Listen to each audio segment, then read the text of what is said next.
grabando ya. Igual ahorita ya que empiezan comentarios y preguntas, me apoyas con esto. Sí, yo lo reparto.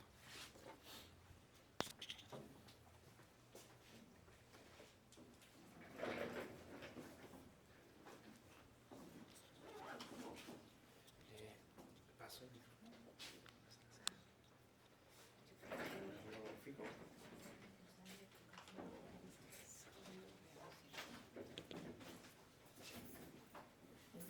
Sí, sí, ya está grabando. Y ahí está el apuntado. Muy bien, buenos días. Bienvenidos a la primera sesión del Seminario Interno de Investigación del Instituto de Investigaciones Históricas.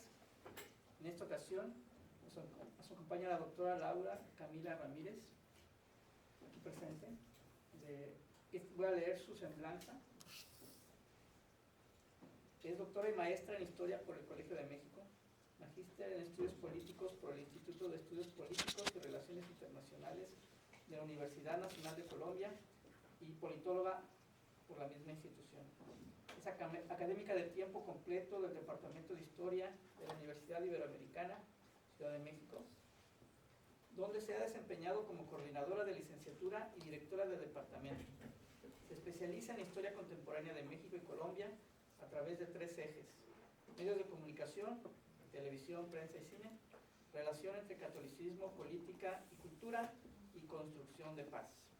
Ha sido profesora en la Universidad Nacional de Colombia y la Universidad Jorge Tadeo Lozano de Bogotá, donde fundó y coordinó el Observatorio de Construcción de Paz, 2009 y 2011. Autora de libros La pantalla y la cruz, Moral y catolicismo al arribo de la televisión, Bogotá y Ciudad de México, 1950-1965, y Entre altares y mesas de diálogo, el episcopado colombiano en acercamiento de paz con grupos armados ilegales, 1994-2006. Además de libros coordinados, artículos y capítulos, es miembro del Sistema Nacional de Investigadores e Investigadoras, nivel 1. Pues sin más preámbulo, le damos la palabra a la doctora Laura.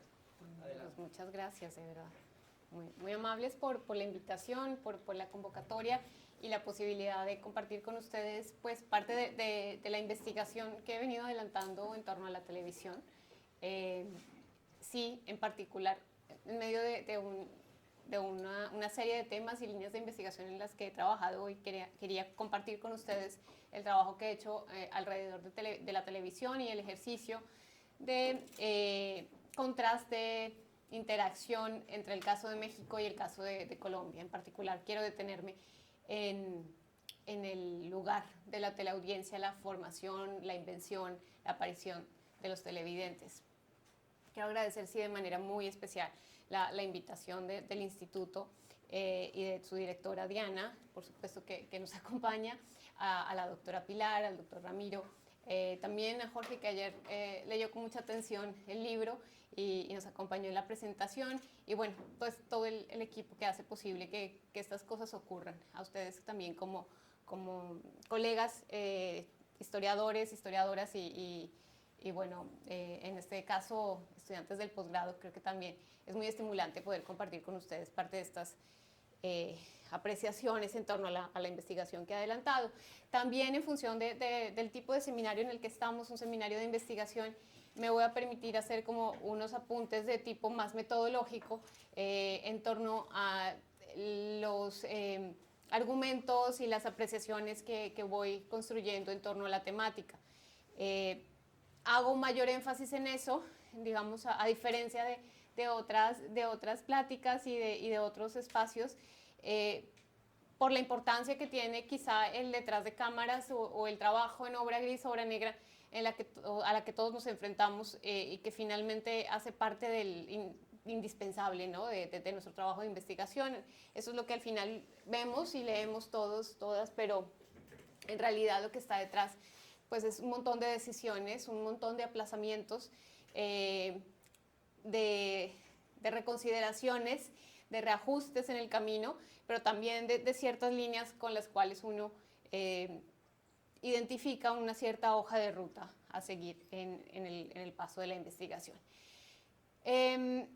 A ver, quiero decir que esta investigación se enmarca en algo mucho más amplio, que es la historia de los medios audiovisuales, y quizá lo voy a acotar a medios audiovisuales por las características que tiene la televisión. Esa historia de los medios audiovisuales remite a dos capas principalmente: la historia en los medios y los medios en la historia. La primera capa, de alguna forma, nos dirige a un espacio de trabajo que con esfuerzo han abierto los historiadores, con cierta resistencia, sí. Yo creo que desde la década de los 70, de los 80, y tiene que ver con el uso de material audiovisual como fuente para la historia, pero también como testigo y narrador de procesos históricos con un relato construido sobre la historia misma. En esa medida nos damos cuenta que esta segunda mitad del siglo XX es difícil narrarla, relatarla, contarla del todo, dejando por fuera un acumulado de fuentes históricas que están en formato audiovisual. Y ahí la televisión juega un papel clave. En otras palabras, es reconocer que la imagen en movimiento es un tipo de registro imprescindible para documentar lo que ocurre de los años 50 o incluso 40 para acá. Y por otro lado, nos obliga a pensar en el medio de comunicación en dimensiones distintas a un mero canal de transmisión de contenidos. En otras palabras, entendería a los medios como actores activos, protagónicos de la historia, cuya historia propia se cruza con la historia de otros ámbitos de la sociedad. La política, la economía, el empresariado, la cultura, la sociedad, la vida cotidiana, por solo mencionar algunos. No solo se trata de aquel que interviene porque asume un rol, en este caso la televisión, define una posición o toma decisiones o se involucra en un ámbito de competencia directa a la de él, sino también como aquel que influye o interactúa con otros ámbitos de la vida cultural, política, las emociones, la cotidianidad, los hábitos de consumo, el orden moral, los estereotipos, las formas de leer el mundo, los sistemas de creencia. Y eso quizá ha sido lo que más a mí me ha interesado, es el modo como esa televisión no solo está construyendo una trayectoria propia que bien podríamos casi que organizar de manera cronológica, sino el modo más sutil quizá en la que interviene en otros ámbitos, se cruza con otros procesos históricos. Mi trabajo con la televisión en particular se detiene tanto en la historia en los medios como en los medios en la historia, ¿no? Cruzo las dos cosas. Me interesa la trayectoria del medio, sí, pero en ocasiones me interesa más el cómo ese medio se está planteando condiciones para estar en su tiempo y en su espacio.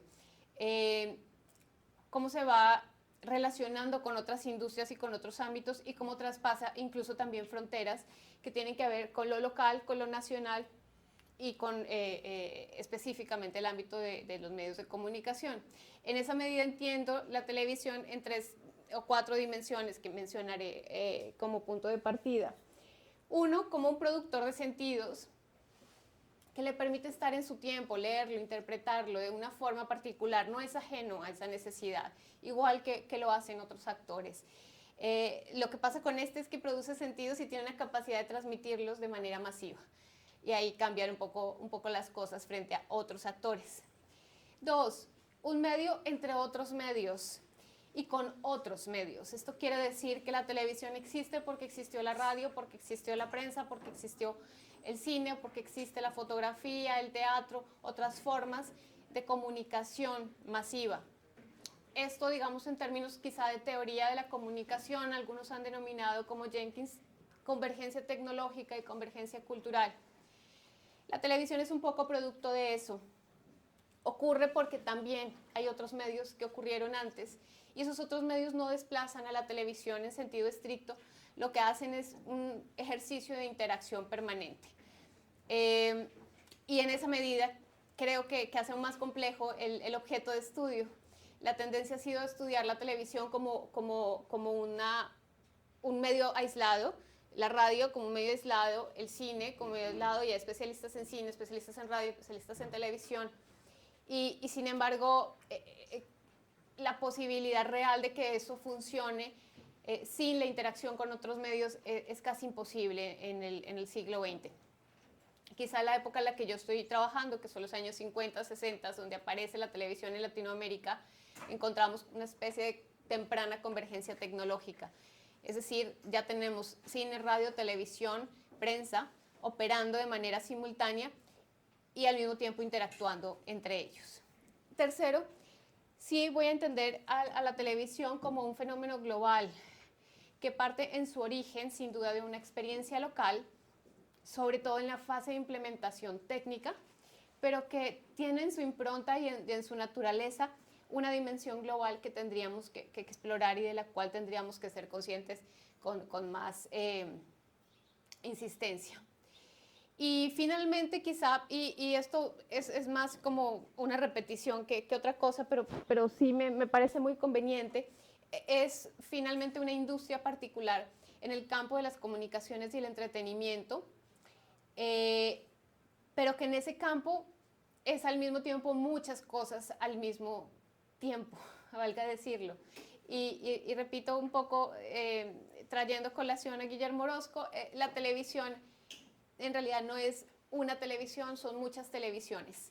Es la televisión industria, la televisión empresa, la televisión institución, la televisión cultura, la televisión política, la televisión consumo, etcétera, etcétera, etcétera. Me animo a poner en el centro estos puntos para que sí nos pongamos un poco en sintonía con el mundo de los televidentes y su aparición en 2 países latinoamericanos. Siento un seminario de investigación, entonces haré estas acotaciones. ¿Está siguiendo nada más? Sí, No. específicas, haré estas acotaciones específicas de la parte metodológica. A ver, lo que quiero mencionar, y me detengo entonces ahora sí como en lo primero que, no sé si estoy tapando las diapositivas ahí, pero bueno, es contarles un poco de este mundo de los televidentes y las audiencias. En la década de 1950, tanto la televisión como su audiencia estaban en plena formación en América Latina. El medio empezaba a conocer las audiencias y a su vez las audiencias empezaban a conocer al medio. Mi objetivo en particular es rastrear las principales rutinas, gustos, tiempos, espacios, alrededor de los cuales el acto de ver televisión en los primeros años de instalación en Bogotá y en Ciudad de México se vuelven cada vez más frecuentes, se vuelven más parte de un conjunto de hábitos, de las ciertas condiciones quizá dentro de las condiciones de novedad que significa el medio, la construcción de nuevos hábitos de consumo, de rutinas, de formación quizá y definición del uso del tiempo libre. En esa medida, pues las fuentes con las que trabajo han sido muy diversas. Esto hace parte de la investigación de mi tesis doctoral en historia y de alguna manera pues me permitió explorar un conjunto de fuentes muy diversas que van desde archivos tradicionales, oficiales, este archivo institución desde el AGN en Colombia o en México, hasta los archivos personales particulares que se detonaron a partir de las entrevistas. La hemerografía es un lugar importante, la fototeca, las fotografías ocupan un lugar también muy importante. Desde luego la historia oral, por supuesto, dentro del canon de lo posible, el material audiovisual, las visualizaciones que fueron permitidas en las condiciones en las que las videotecas también tenían posibilidad de registro de este periodo en particular. Trabajo los años 50 hasta los primeros años de los 60 y ya les explico un poco por qué y por qué en este caso particular de la televisión en Bogotá y de Ciudad de México.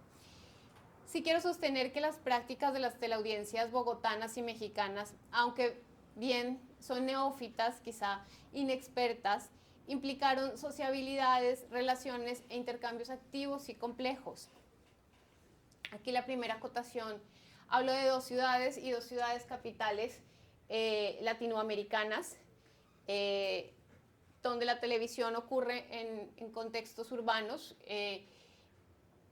y cuyo escenario está muy marcado por las condiciones políticas y económicas de su época y las decisiones que en torno al sistema televisivo se tomaron. En particular, la decisión en el caso mexicano de una televisión comercial privada y la televisión, en el caso de Bogotá, de Colombia, en el año 54, una decisión que se decanta por la televisión pública y que años después se convierte en un modelo mixto de televisión.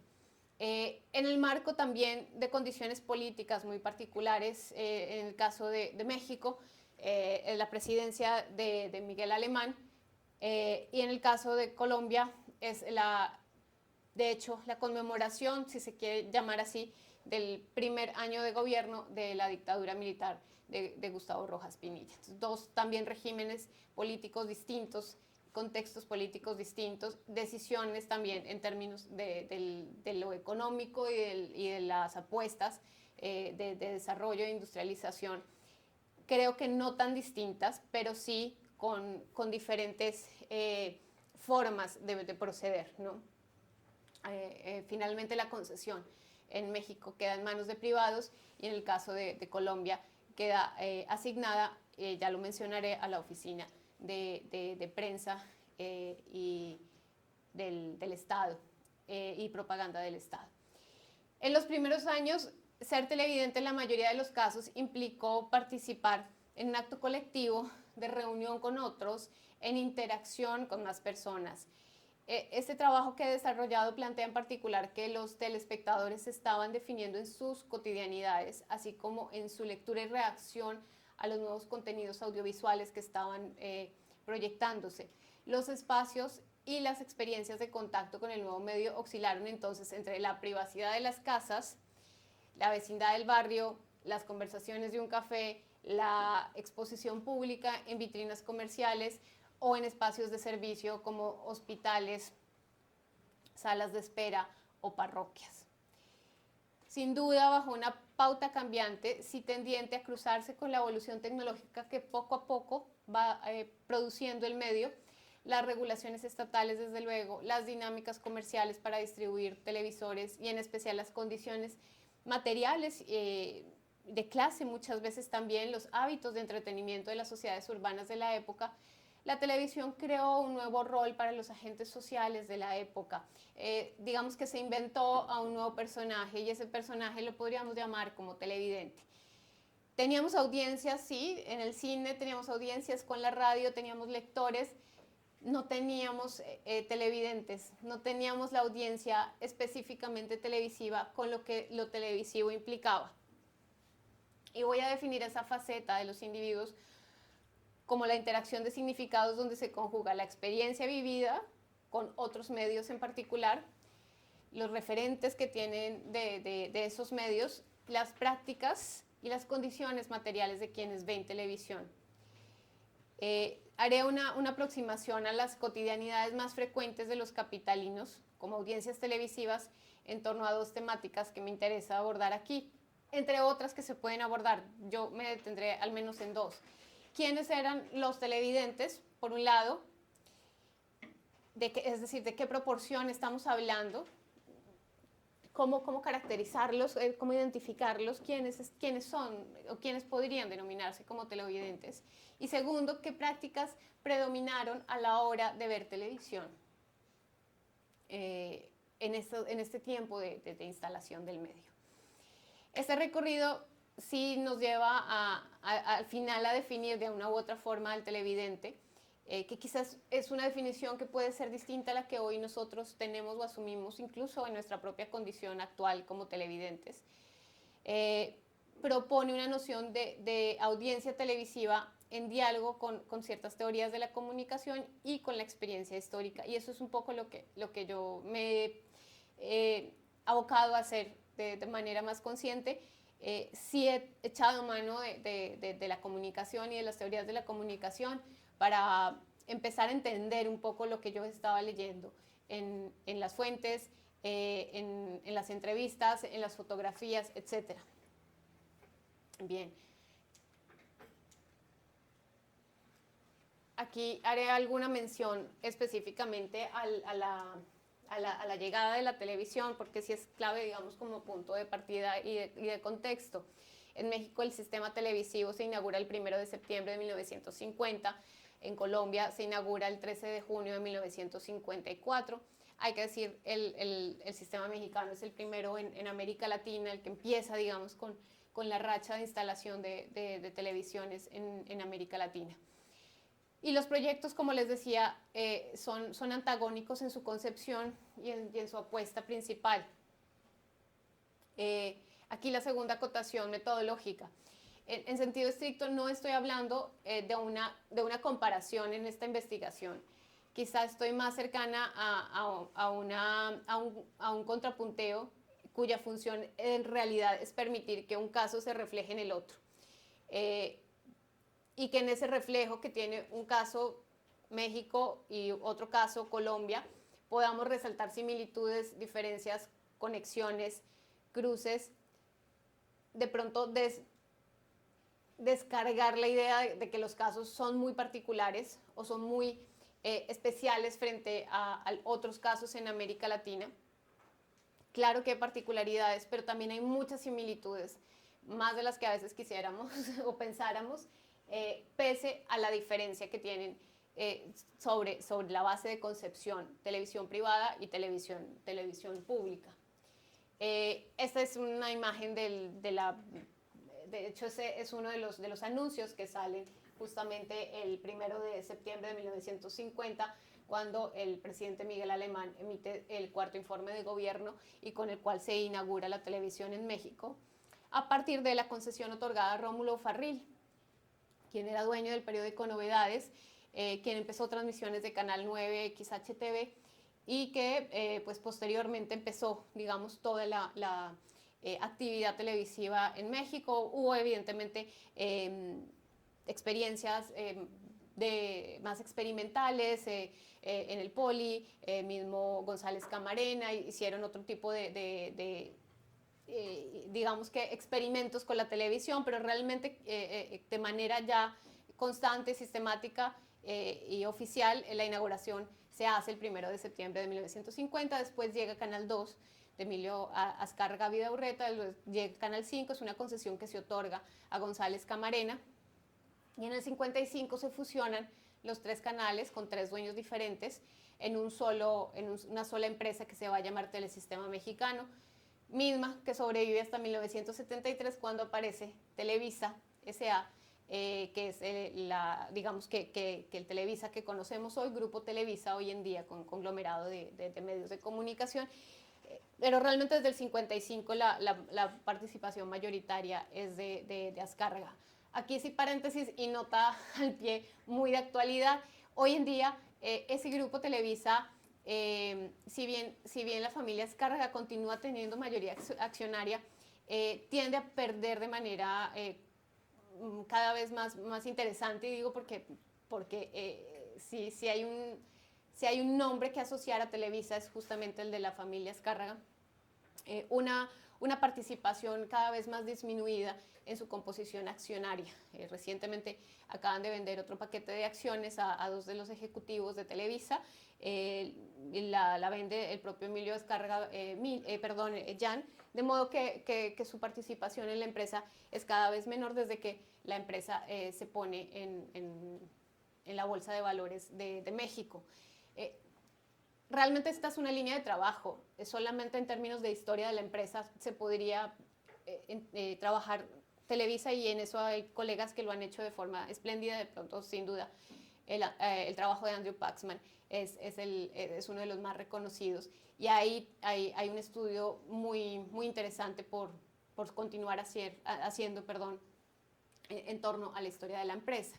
En el caso colombiano, el 13 de junio de 1954, paréntesis, sí es muy importante esta idea de que la televisión en México es la primera de América Latina, y eso tiene luego un mensaje muy potente en términos del posicionamiento de la televisión mexicana en la región. En Colombia, la televisión aparece entonces al conmemorarse el primer año de gobierno del general Gustavo Rojas Pinilla, que había tomado el poder el 13 de junio del año 53. Aparece en Canal 8 y Canal 10 con transmisión en Bogotá y Manizales, y es una propuesta a cargo de la Dirección de Información y Propaganda del Estado, DIPE, cuya función está ligada específicamente a hacer promoción de las actividades de gobierno del Estado, y por otro lado, con una función específica de cultural y educativa a la población. Asigna a una entidad posteriormente denominada Televisora Nacional y Radiotelevisora Nacional la función de organizar todo aquello relacionado con la televisión. A los pocos años, bajo la demanda financiera que la televisión implica, que le pasa también un poco también a la televisión mexicana, por eso el año 55 es clave y la fusión empresarial. La televisión es muy demandante en términos financieros, de sostenimiento económico, de modo que sí hay necesidad de replantear los esquemas. En México se decide hacer la fusión en el 55 de los 3 canales. Los 3 dueños de esos 3 canales tienen participación en Telesistema Mexicano. No es exclusiva la pertenencia de Emilio Azcárraga. En el caso de Colombia, entran a participar privados con concesiones en la parrilla de programación. Es un sistema mixto donde el Estado sí tiene el control. Lo que hace es alquilar tiempos de televisión a programadoras. Entonces, en el esquema lo que permite es que el horario de 7 a 8 se le asigna a una programadora X y el horario de 8 a 9 a una programadora Y. Al final tenían un pool, digamos, de programadoras, unas 7, 8 programadoras grandes de privados, produciendo televisión para diferentes horarios con especificaciones muy concretas. Eso también permitió que ciertas programadoras se especializaran en determinados contenidos, unos en productos infantiles, otros en telenovelas, otros en noticieros, en fin. No son, digamos, toderos, y eso de alguna forma marca también un estilo y una calidad en la televisión, creo que muy particular en el caso colombiano. Esta es, digamos, como parte del día de la inauguración, y igual que pasa en México, el primero que aparece en pantalla va a ser el general Rojas Pinilla, justamente dando un mensaje a la televisión. Esto es muy común. Pasa en Argentina, bueno, en la Argentina va a ser muy interesante porque es Eva Perón es la primera aparición en televisión con una plaza llena de gente, ¿no? Es también compensar la televisión sin Perón, por ejemplo, donde el lugar de lo público es muy importante.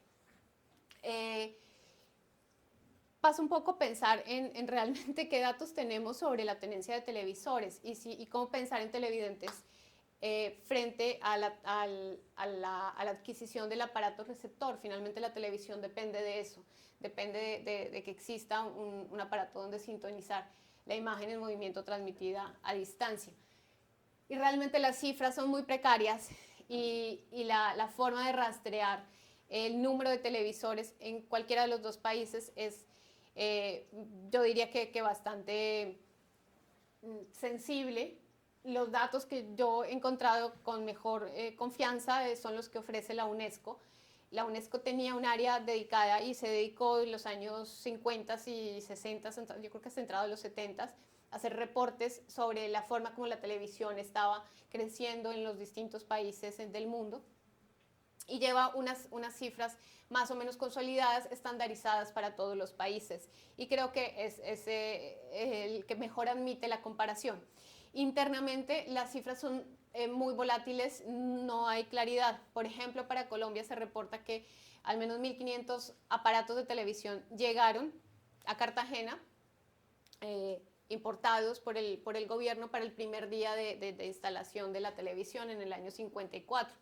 Los televisores se pusieron a disposición de la gente, de los ciudadanos, digámoslo así, a partir de créditos con el Banco Popular, un banco público del Estado, y se vendieron a costo. No hubo ganancia. Lo importante para Rojas en ese momento era que existieran televisores, porque si no hay televisores, pues no hay televidentes, y si no hay televidentes, no hay publicidad, y si no hay publicidad, no hay quien sostenga tampoco el sistema. Para el caso mexicano eso va a ser importantísimo. Para el caso colombiano es muy importante, pero no es la esencia, porque el Estado financia el proceso de instalación. En el caso mexicano, los mismos empresarios de las televisoras facilitan procesos de importación de aparatos y lo mismo están dispuestos a la venta sin ganancia con tal de tener audiencias. Insisto, la audiencia permite que, entre otros, los espacios televisivos sean comercializados, que los anunciantes puedan poner sus productos. Si no hay televidentes, no va a haber anunciantes, y sin anunciantes es muy difícil el financiamiento. De modo que se vuelve como una ruleta ahí de intereses, donde sí se depende en buena medida del comportamiento que tengan los receptores, los telereceptores en el mercado. Evidentemente son aparatos de cierto lujo, si lo contrastamos con otros electrodomésticos de la época, un refrigerador, una estufa o otros electrodomésticos en boga también en ese momento. Y pues frente a las necesidades y prioridades de ciertos hogares, la televisión quizá no era una opción de consideración primaria. Aquí lo que encontramos son televisores por cada 100.000 habitantes. Interesante sí que al año 58, que es donde marca la UNESCO su primer registro, por cada 1.000 habitantes, el número de televisores en Colombia era mayor que el de México. En proporciones, insisto, no significa que tengan un total de televisores mayor. La población mexicana, la población en México sí era mucho mayor. Lo interesante es que aquí se calcula que por un televisor hay un número de televidentes, es decir, no hay un televisor por cada televidente, por cada televisor más o menos se cuentan 9 a 10 televidentes. Son los cálculos aproximados que hace la misma UNESCO. Condición que además es bien interesante si la contrastamos con el caso de Cuba y el caso de Estados Unidos, donde la tenencia de televisores es muy superior a la de México y muy superior a la de Colombia. Claro, donde tenemos industrias televisivas que inician mucho antes, el caso de Estados Unidos. En el caso de Cuba, inicia también en el año 50, es también muy pronto, es anterior la de México, pero Cuba se convierte, digamos, como en el referente latinoamericano en términos de expansión de la televisión, de tecnología y sobre todo de capacitación de personal técnico encargado de la televisión, hasta antes de la revolución. Después de la revolución esas condiciones cambian ampliamente. Lo que empezamos a ver a partir de los datos de la UNESCO es que a partir del año 60 México dispara el número de televisores. También los aparatos receptores empiezan a abaratarse en la medida en que la producción también se permite ensamblajes nacionales y también hay otras oportunidades de importar. También en los registros es muy interesante encontrar todas las condiciones de exención de impuestos a televisores en esta misma época para estimular la compra y el consumo.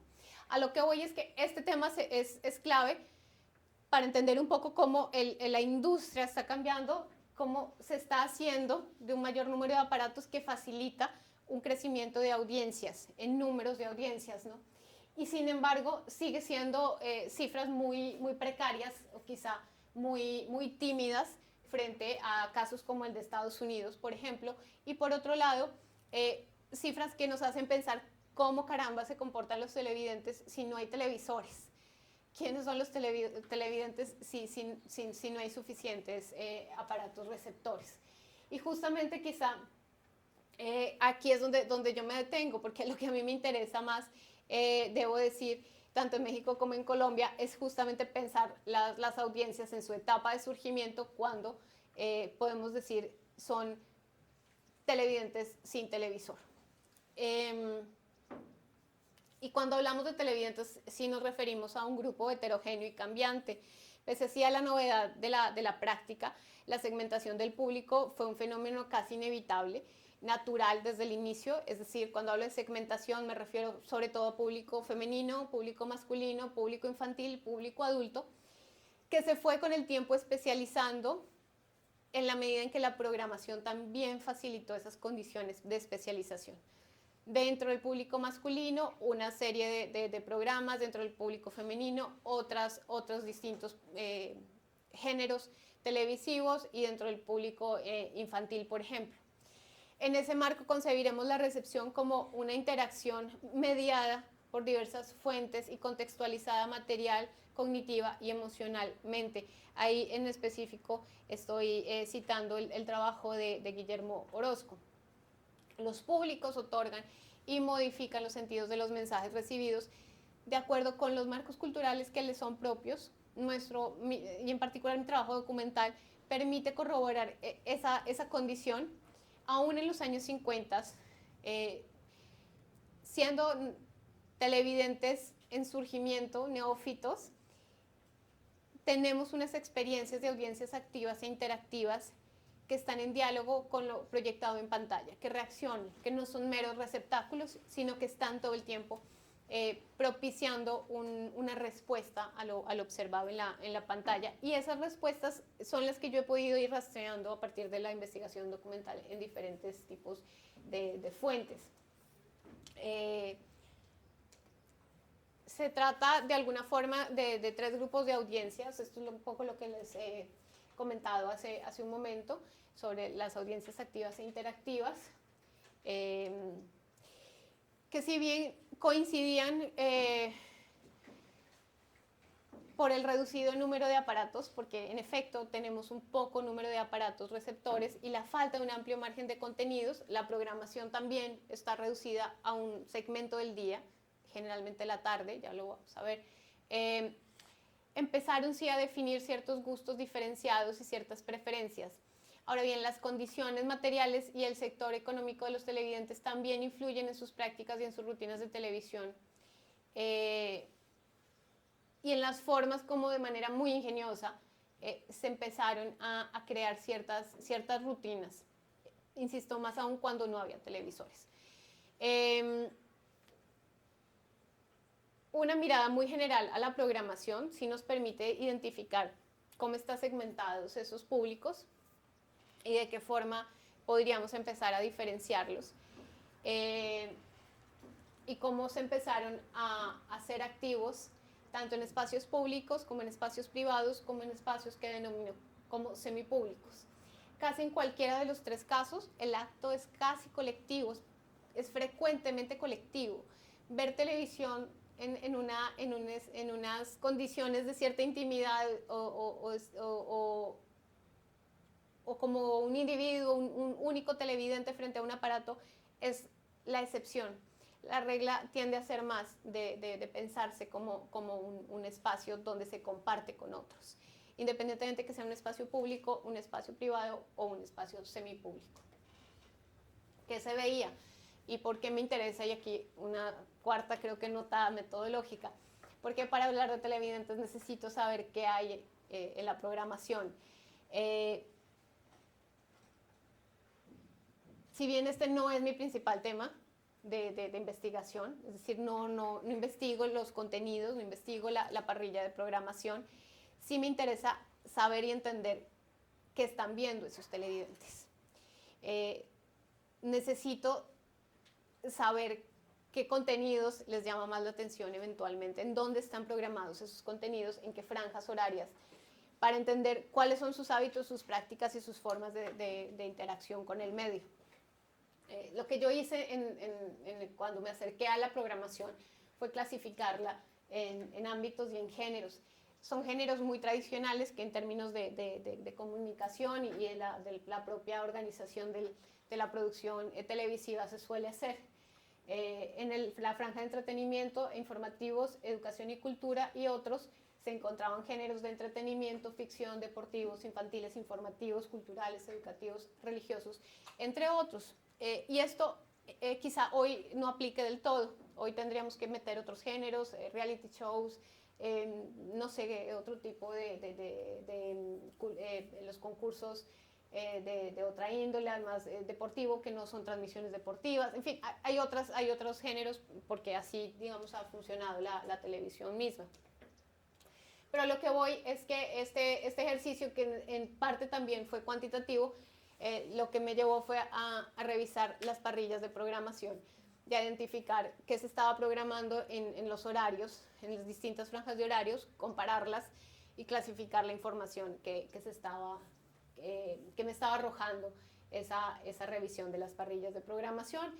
Más o menos, y les resumo todo el ejercicio, insisto, no es la pretensión que tengo con esta charla, que sí podríamos profundizar en eso, pero se mantiene la tendencia de que en el caso de México predomina el entretenimiento dentro de la organización. Esto estamos hablando de un ejercicio del año 51, por ejemplo, un año de inaugurada la televisión. Este es el año 55, un año de inaugurada la televisión en Colombia. Este es el caso de México.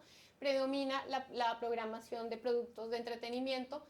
Continúan con informativos y en la categoría otros que entran ¿no? programas de otra índole, de pronto de tipo más entrevistas, unitarios, etcétera. Dentro del margen de lo que denominé educación y cultura, un 9%, la televisión comercial. En el caso colombiano, hay también una predominancia del entretenimiento, pese a ser una apuesta cultural y educativa. El entretenimiento sí tiene un peso mayoritario dentro de la parrilla de programación a un año de inaugurado el medio. Lo que va a cambiar, digamos, es la proporción que tienen los informativos, porque vamos a recordar que en el caso colombiano la televisión tiene una función también de propaganda del Estado, pertenece a esa oficina, y si se fijan no es muy distinta el lugar que tiene la programación de contenido educativo y cultural. Esto en un conteo uno a uno de los programas que se programaban, valga la redundancia. Otra acotación metodológica sería considerar el tiempo en pantalla que tienen esos programas. Y ese sí es un tema. Había transmisiones que eran sobre temas del Estado y relacionadas con las visitas, por ejemplo, de Rojas Pinilla a, no sé, a Ibagué, y de pronto era una transmisión de 2 horas, ¿no?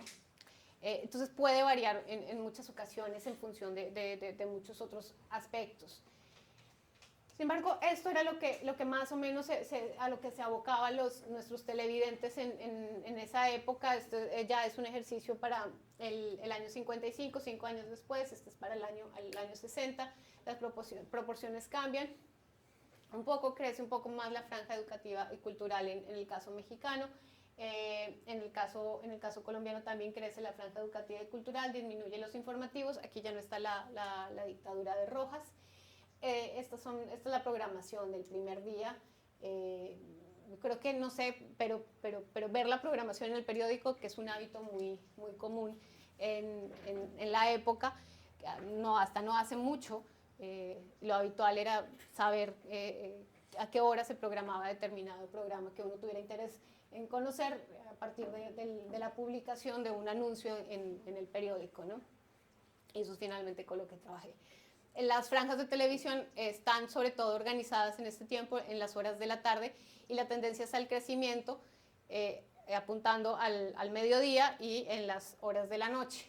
No tenemos televisión las 24 horas, estamos pensando que las primeras transmisiones son de apenas unas 5 o 6 horas máximo, y posteriormente empiezan a crecer hasta un tope más o menos de 12 horas al día.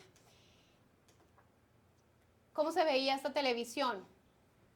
Y de alguna forma, ¿qué pistas nos da sobre la experiencia? Tiene que llevarnos a pensar en 3 espacios claves. Un espacio público, donde las prácticas colectivas de ver televisión se encuentran asociadas a ciertos establecimientos que adquieren televisores, establecimientos de índole comercial y no comercial. Por un lado, los cafés, los restaurantes, los bares. Por otro, no comercial, hospitales, escuelas, orfanatos, parroquias. La inauguración de la televisión en Bogotá, por ejemplo, pudo verse en el Automático, Regina, Estela y Leon's Bar, que era uno de los lugares que se estaban promocionando como para ir a conocer a la nueva tecnología. Este era un anuncio que salía unos días antes de que se inaugurara el 13 de junio. y bueno, la oportunidad de ir a conocer la televisión mientras disfruta de unos cócteles y en fin, es parte como de la experiencia que se vende en espacios públicos, comerciales. Y la verdad es que la curiosidad era grande. Las vitrinas comerciales sin duda fueron los primeros espacios de contacto, en este caso de los bogotanos con el televisor, y esta es una fotografía justo del día de la inauguración. Como notarán, en Bogotá llueve bastante, entonces están los paraguas, la gente cubriéndose con periódicos, y es una fotografía al frente de un establecimiento comercial que tiene televisor y que está proyectando la primera transmisión. Esta fotografía acompañaba una crónica de un periodista de la época de apellido Monroy que justamente relataba esa noche. Dice, en las vitrinas de estos almacenes se instalaron telereceptores y miles de bogotanos, desafiando la intensa lluvia, permanecieron hasta la 1:45 de la madrugada, extasiados ante el maravilloso invento. El mismo que hace un año era para los colombianos cosa remota. Sí, la televisión en Colombia se montó en un año, cosa que es maratónica. El caso de México es bastante distinto frente a la intervención de los privados.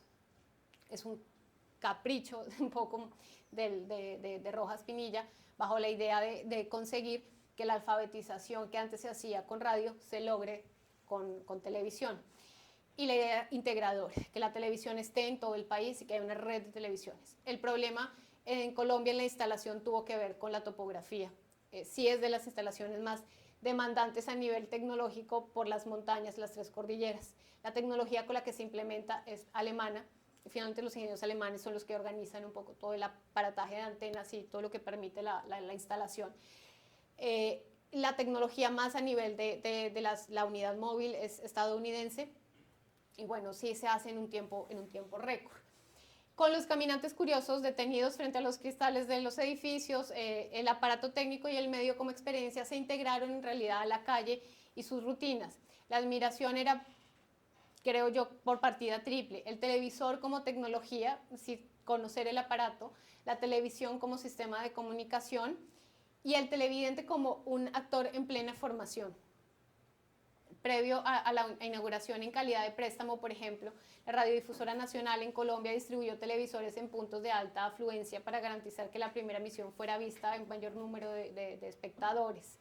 Esos televisores fueron instalados en escuelas, restaurantes, periódicos, vitrinas, almacenes, para que fueran espacios asequibles para una mayor proporción de capitalinos.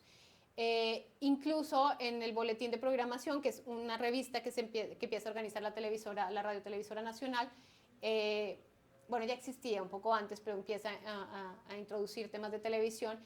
Habla del lanzamiento de televisión, los sistemas de crédito para adquirir aparatos, pero también empiezan a aparecer ciertas posibilidades para exportadores de tener exenciones de impuestos. Y en el caso de México y en el caso de Colombia también he encontrado avisos clasificados de televisión dentro de las prensa donde hacen anuncios para rentar televisores. Por unas horas o por unos días se podían rentar. Aquí tenemos el caso de México, solo realmente unos días de la inauguración, el periódico Nacional hacía un sorteo de televisor Admiral a sus suscriptores y pues por la venta del diario les permitía participar en la rifa de un televisor. Lo interesante es que el televisor está exhibido ahí muy cerca de la Alameda y pues lo mismo, la curiosidad ganaba a los transeúntes quienes se acercaban a las pantallas, a la vitrina para ver el televisor funcionando. Esta es una imagen que se repite en los dos países independientemente de que el sistema sea público o sea privado. En contraste con estos espacios que quizá pueden ser más cotidianos de cierto ocio, pero también de ciertas rutinas del día, están los espacios que prestan ciertos servicios públicos de salud, de educación, turismo o incluso religiosos. Por ejemplo, bueno, esta es una exhibición, sí, hay que decirlo a nivel comercial, de televisores en el Palacio de Hierro, que está en la fototeca, es de la colección de los hermanos Mayo, la fotografía, está en la Fototeca de la AGN, la colección de los hermanos Mayo. Bueno, muchas de estas eran las exhibiciones donde este es un aparato Majestic en el que se invitaba a la gente a presenciar una proyección de televisión. Para muchos era la única manera quizá de acceder al invento, o los que sí estaban realmente interesados en adquirir el aparato, en saber más o menos cómo funcionaba. Hay otra publicidad que pronto está por ahí, donde justamente el Palacio invita a la exhibición de la proyección de televisiones. Hablando de vitrinas, este es otra experiencia de vitrina y es la que ocurre en el año 62 con la visita de John F. Kennedy a la Ciudad de México, y bueno, la curiosidad que genera pues conocer un poco de esa visita y el paseo que estaba dando por algunas calles de la Ciudad de México con la primera dama, y que bueno, llevó a que algunos curiosos quisieran también ser testigos, pero a través de la pantalla, los que no podían estar presentes en el recorrido, lo siguieron también en televisión y en las vitrinas. También es parte de la colección de los hermanos Mayo. Esta es otra fotografía, la experiencia en las vitrinas, porque estos espacios comerciales se vuelven tan importantes y de alguna forma la calle también es un espacio de experiencia, de ver televisión.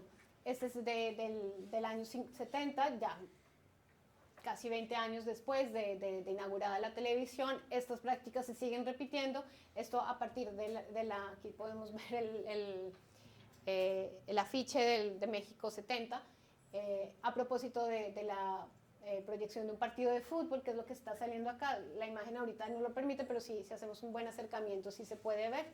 En este caso es público masculino el que está frente a la vitrina, muy pendiente de lo que está pasando en el partido. Estas imágenes no son muy ajenas, incluso a lo que vivimos hoy en día en un supermercado, de pronto en épocas de mundial, o en algún Sanborns, en alguna calle Madero, frente a una proyección de televisión.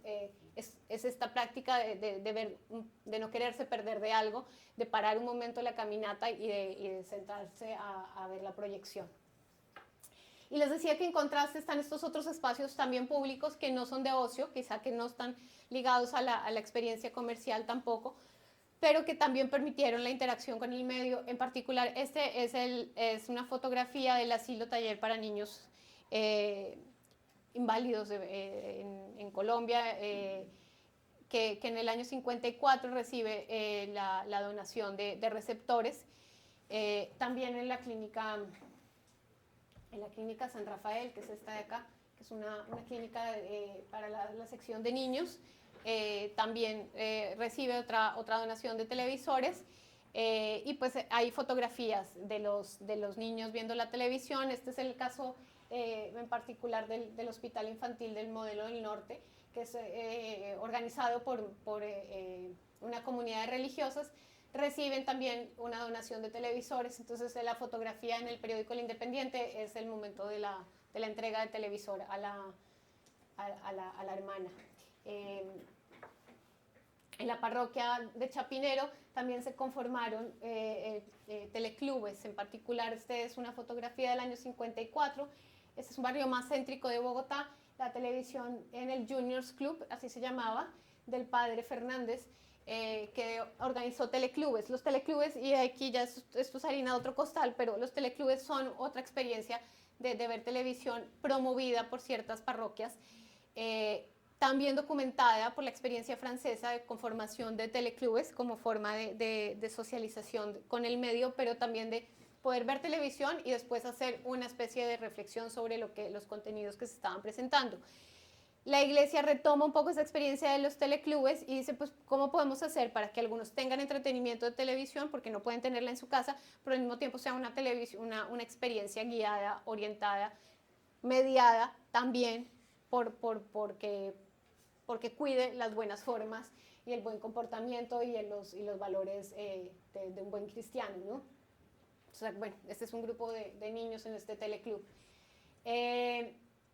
Cierro estos espacios públicos, en este caso en particular ya no con estos espacios de digamos, que también se suman los hoteles, se suman las salas de espera, empiezan a aparecer otros escenarios, por ejemplo, si en el caso colombiano las concesiones de televisores para reclusorios, por ejemplo, penitenciarías, sindicatos que aparecen en los registros del Ministerio de Comunicación. Este es también de la colección de Hermanos Mayo, una fotografía de gente viendo televisión en cantinas. Yo creo que esta fotografía es posterior, debe ser según lo que tenía la organización del archivo en los años 70 o posterior.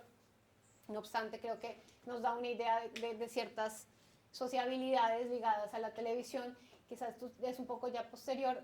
En el archivo sí marca esta del año 55 al 60, pero bueno, de las posibilidades de tener acceso al aparato, que contrastan con los espacios finalmente privados. Este es uno de los que les digo que está anunciando la exhibición de televisores en el Palacio de Hierro. Y es este escenario de la familia frente al televisor como un escenario deseable, como un escenario en el que los futuros televidentes tenían que verse proyectados.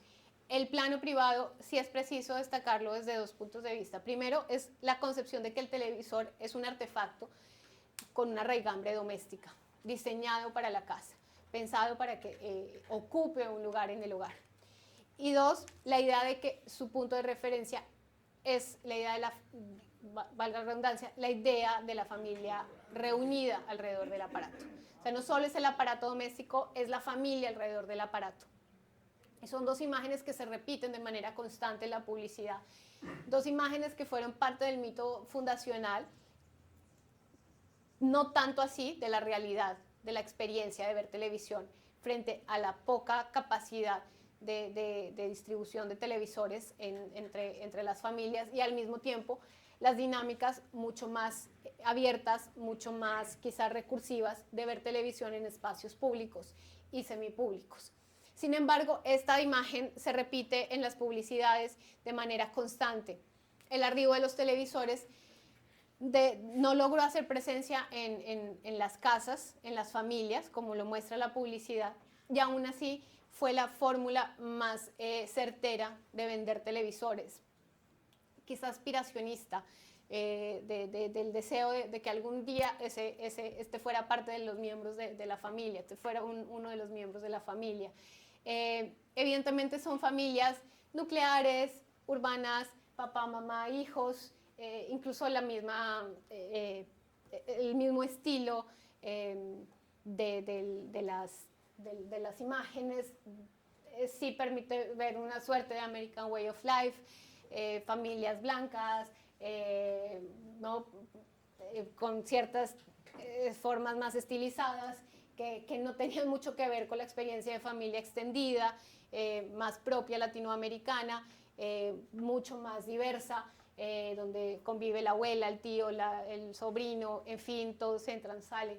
Y esto parece dado como para una condición que no hace sentido con nuestras realidades latinoamericanas, y sin embargo, sí frecuente en la publicidad de televisores. Este es una publicidad de televisor Motorola en Estados Unidos.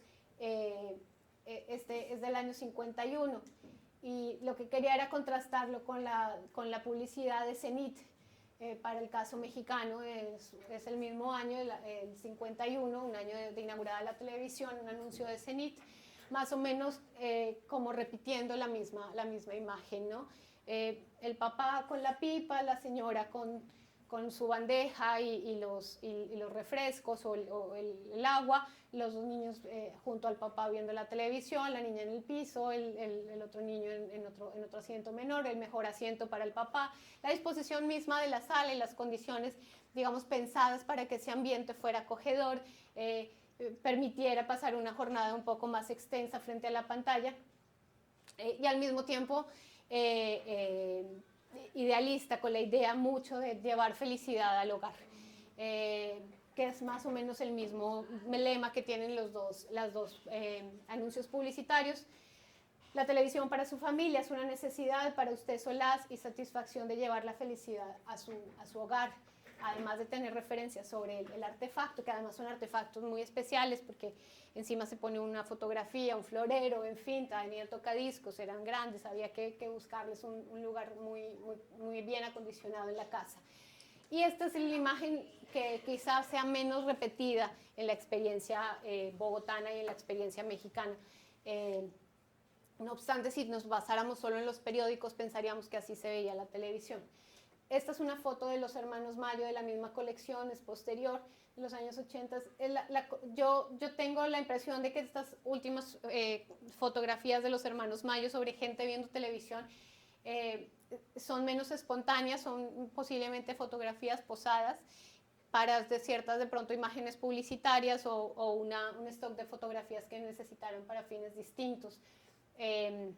Aquí tenemos una experiencia que es poco frecuente, por lo menos en las entrevistas y en las encuestas que yo pude hacer, que es de una sola persona viendo televisión. Sin embargo, es parte de las ciertas aspiraciones a las que se llevaba la publicidad en términos de la televisión como artefacto pensado para el espacio doméstico. Aquí la especialización de los espacios, es decir, el acondicionamiento de ciertos lugares de la casa para que el televisor tenga unas condiciones especiales para que también ciertos miembros de la familia puedan disfrutar más y mejor de esa televisión. En este caso, una publicidad del Espectador en Bogotá, ya en 1960, ya 6, 7 años después de inaugurado.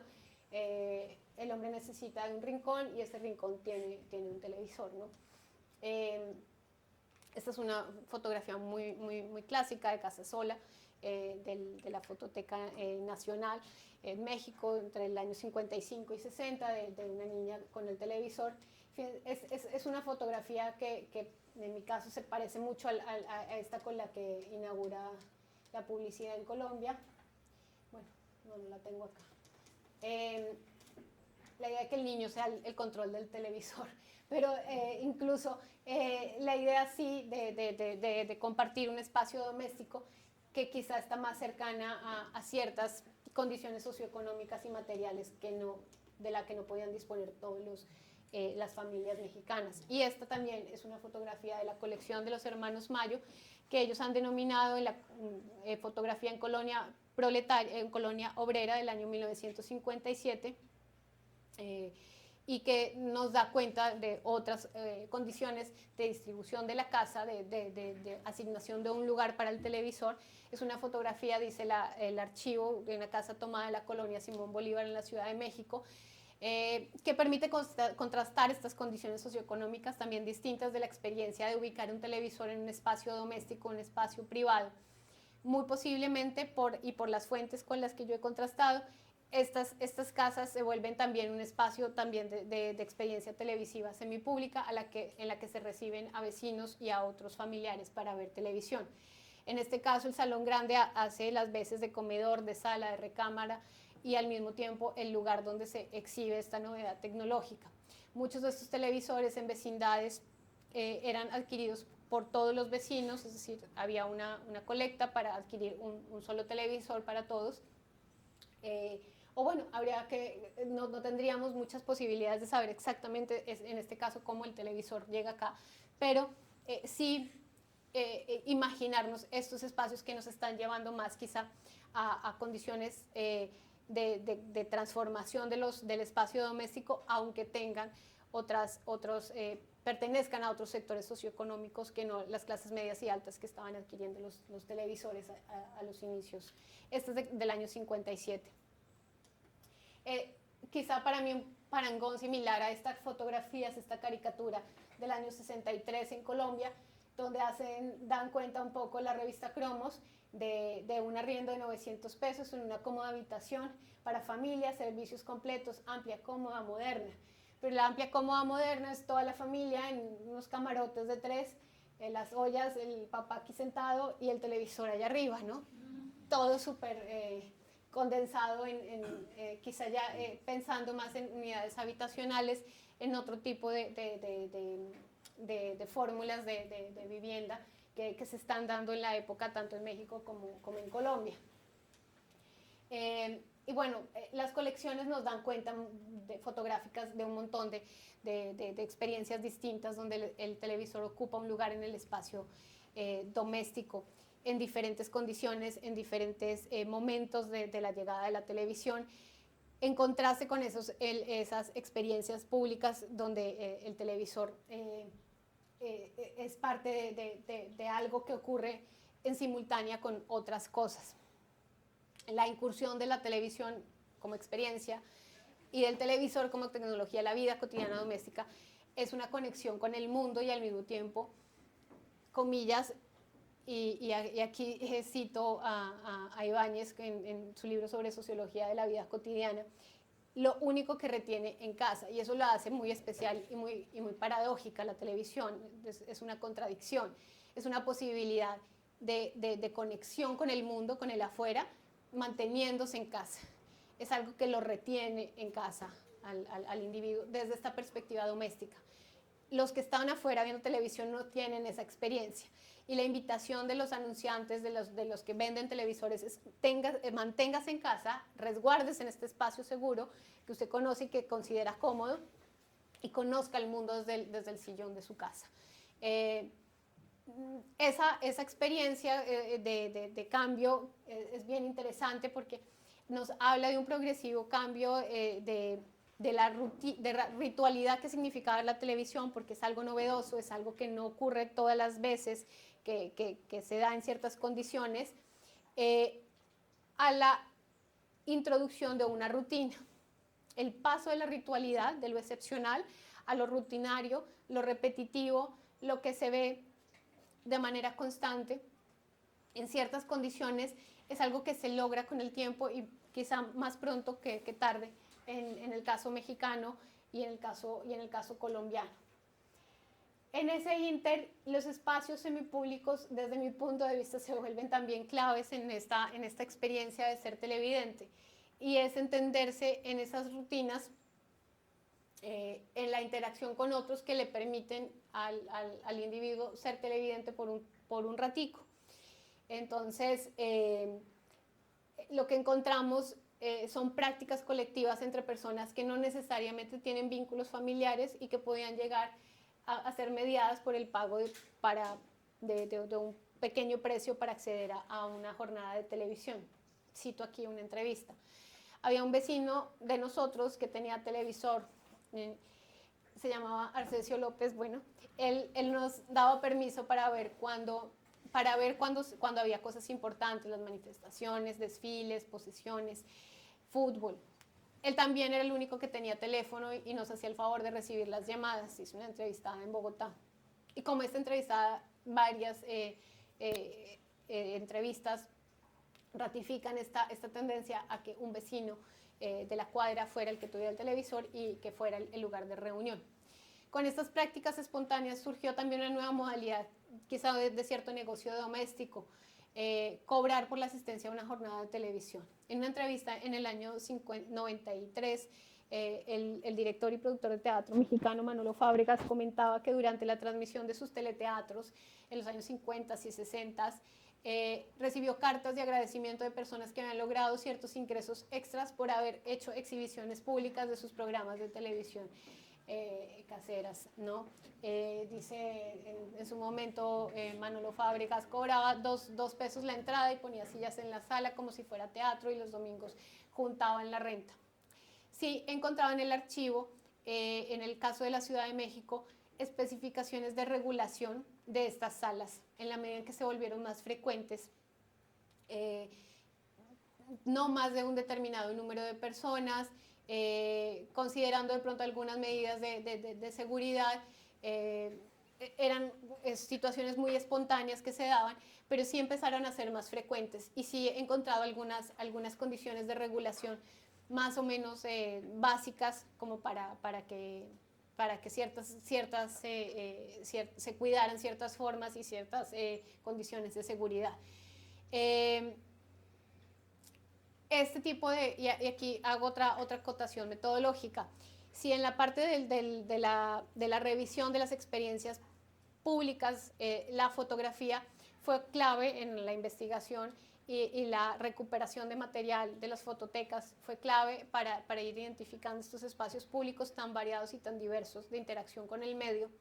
En la parte privada, las entrevistas y de alguna forma también la publicidad fueron determinantes para tratar de identificar cómo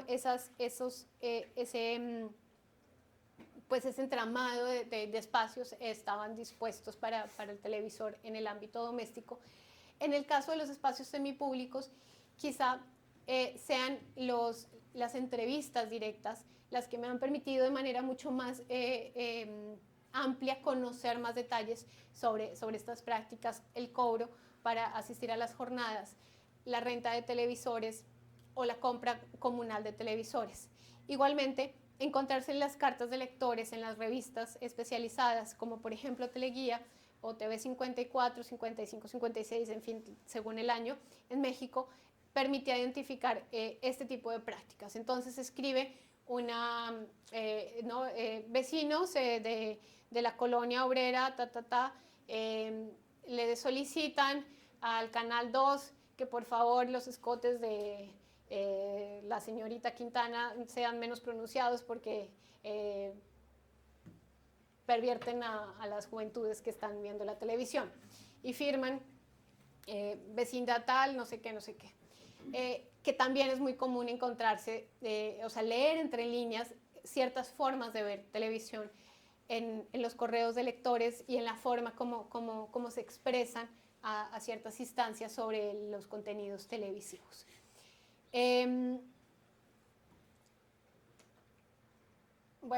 Yo también, ya les había mostrado, pero también creo que aquí adquieren unas dimensiones muy particulares, este caso de los teleclubes y las experiencias públicas y semipúblicas que en realidad se están propiciando para ver la televisión. Algunos casos en los teleclubes tienen algunas son para niños y otras para programación de adultos, mamás, papás. Hay otro pedacito que se nos queda a veces en el radar, que no es el interés ahorita específico. Estoy más detenida en las prácticas, pero tiene que ver es cómo el televidente es concebido y cómo también es leído el televidente por ciertos sectores. Y si es la tendencia a que en ciertos sectores sociales el televidente sea visto como un agente falto de criterio, como un agente que todavía tiene que ser orientado, un agente que todavía necesita un poco más de orden para que su experiencia con la televisión sea menos nociva por sí la idea de pensar que se estaba de pronto perdiendo el tiempo, que era una entretención hueca. Ese es el caso del periódico del catolicismo, donde hace una mención específica a los espectadores, cuando los espectadores son agentes sencillas, sin cultura, sin suficientes resortes morales para defenderse de las incitaciones al mal que tales programas indudablemente producen. Y esto hablando un poco más en sentido amplio de los espectadores televisivos. Las caricaturas son muy interesantes, el caso de la revista Cromos, la revista El Espectador, otras revistas, en el caso que yo en particular he revisado de manera más sistemática, que han sido revistas católicas, esta idea de que el televidente confunde ficción con realidad, que la televisión lo lleva a tener condiciones de alteración de las cosas y no puede diferenciar. Pero también que la televisión permite estos juegos mentales, ¿no? de no saber en qué momento está en lo real y en la ficción. También este malestar por la pérdida del tiempo, pero también las perversiones, los disgustos en familia que llevan a que el tiempo en televisión también pueda ser censurado, pueda ser visto con malos ojos. Es el caso de la revista Cromos. Esta es también otra lectura que es bien interesante, es una revista católica, la revista cristiana del año 60, y un poco con esta idea de los roles que se alteran, invertidos. Es una caricatura creo que muy interesante, donde Serafín está viendo a la televisión y realmente la televisión termina viendo a Serafín, ¿no? Y de alguna manera tenemos aquí la última imagen, un montón de gente desde la pantalla observando al televidente. que de pronto invitan a otro tipo de reflexiones y otra forma de ver quién realmente estaba viendo a quién en ese momento. Un tiempo muy cercano, 7 años de inaugurada la televisión. Y bueno, mucho de esta idea bueno, este es un señor cazador y bueno, en la alteración del espacio, de la ficción y la realidad. También está mucho esta cosa no solo la ficción de las condiciones de realidad y ficción, sino el matiz moral que tienen muchas de estas caricaturas de qué tanto se está pervirtiendo al espectador, pero también, sí, claro, picaresco, juguetón, etcétera, pero está de fondo como una idea del voyerista, ¿no? Que también tiene que ver con esa idea del espectador en facetas distintas. Aquí en este caso revista Cromos del 64, y la señorita entrando a un baño a cambiarse. Entre otras lecturas que son posibles en este conjunto de observaciones sobre los televidentes. En torno a la novedad, sin duda se construyeron sociabilidades complejas, negociaciones y prácticas paralelas de interacción, tanto con los demás espectadores como con el canal y con los mensajes. La cualidad de suntuosidad con la que llegaron los televisores, los primeros televisores a México y a Colombia, dieron cabida a prácticas recursivas, muchas de ellas comunitarias, para acceder a unas horas de programación. Desde luego, todas estas prácticas entran en tensión con una imagen de domesticidad del hogar, con la que los fabricantes de televisores y sus campañas publicitarias pretendieron mostrar al medio. No obstante, estamos ante una nueva faceta de ciertos agentes sociales, desde mi punto de vista hasta hoy vigente, que podemos identificarlos como televidentes, un conjunto de prácticas dinámicas y cambiantes y una interacción compleja de significados, referentes culturales y condiciones materiales que tendríamos que seguir investigando, ahondando, clasificando y reconociendo con el ánimo de entender a estos medios de comunicación en interacción con sus entornos, su tiempo y su espacio, y no como meros industrias aisladas de sus contextos. Entonces, les agradezco muchísimo este tiempo y esta posibilidad de platicar con ustedes. Muchas gracias.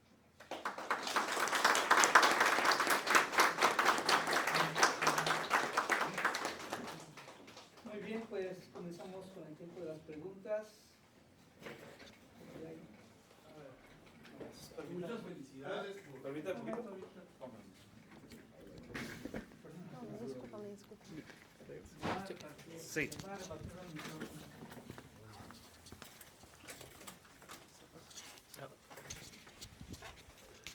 Muchas felicidades por todos los sesgos que advirtió a la hora de emprender un esfuerzo comparativo como el mismo. Me pregunto si advirtió el sesgo de escala que supone estudiar ciudades capitales. Porque si algo revela la historia de la televisión, del espacio en el que ahora nos encontramos, es que Tijuana no es periferia, sino es centro en cuanto a televisión, porque pues aquí para 1950 ya la televisión en el canal 12 pues ya era una realidad. Aquí se caló por primera vez la televisión a colores, teníamos y sobre todo una amplia oferta, ¿no? Entonces me pregunto de qué manera el sesgo nacional impacta, porque de alguna manera al comienzo presenta unas premisas muy sanas en el sentido de pensar el proceso global de la televisión, incluso transnacional.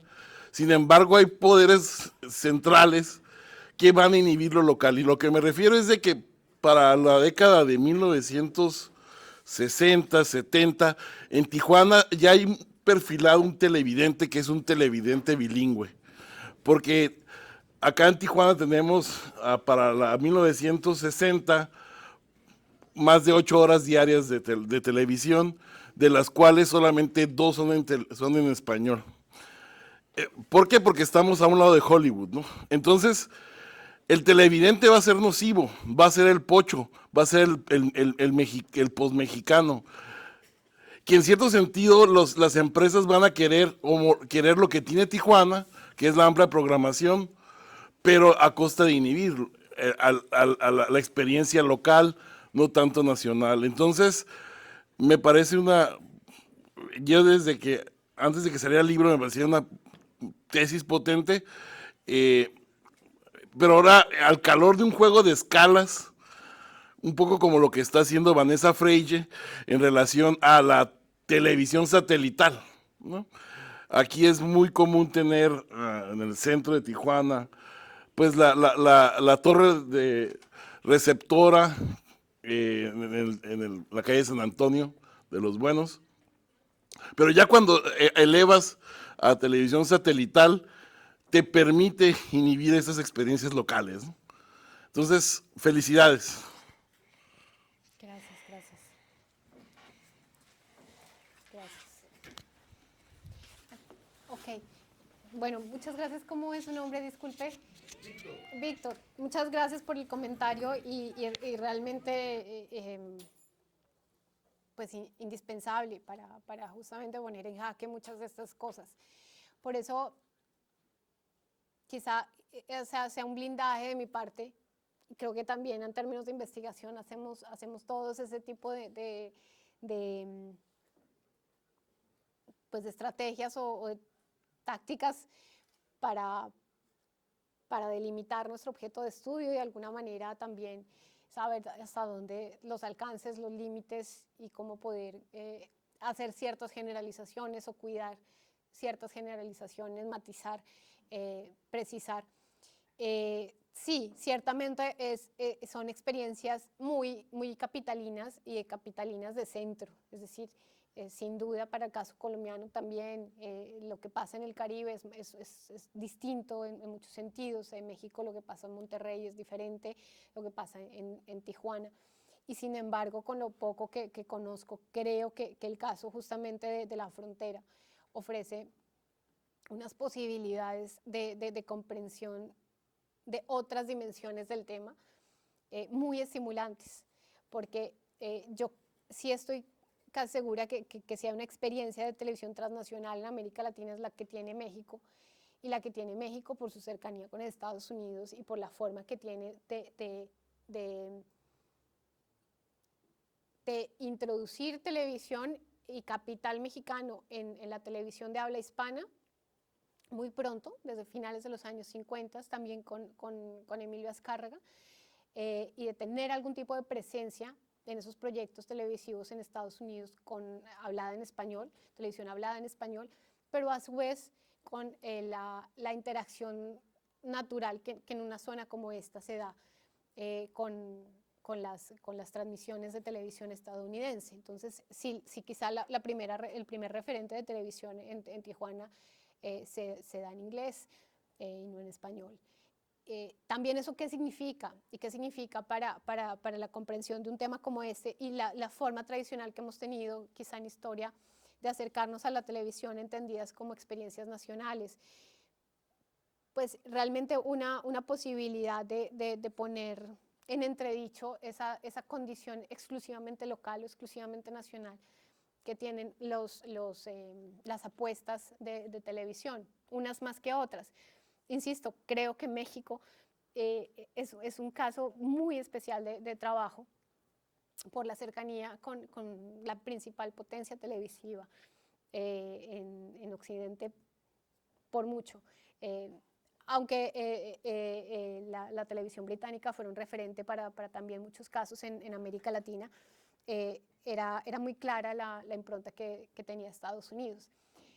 En esa medida yo sí creo que es necesaria una perspectiva transnacional, cruzada, que propicie ejercicios de identificación mucho más claras de redes, de conformación de asociaciones, de capitales mixtos, por ejemplo, de proyectos en los que esa condición local se pone en entredicho y más bien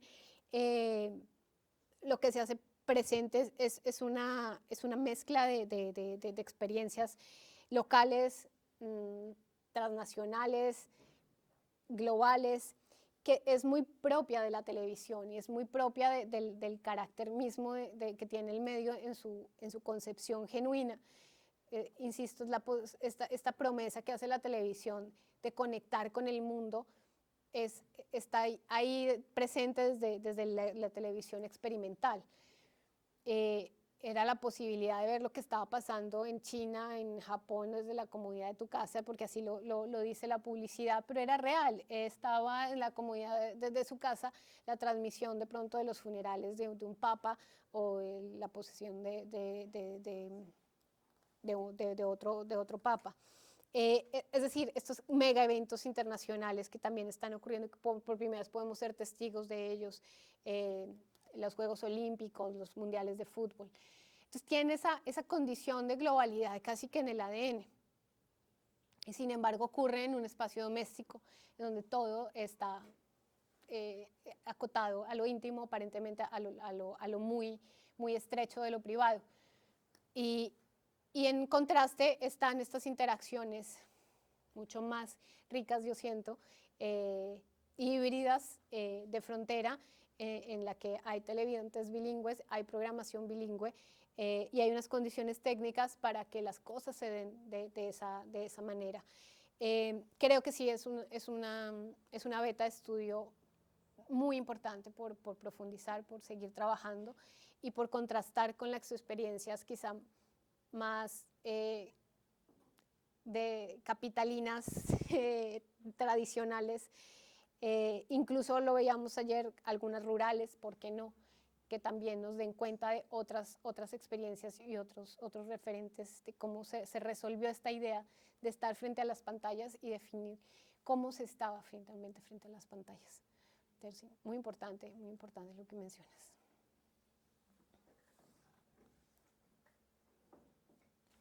¿Tu pregunta?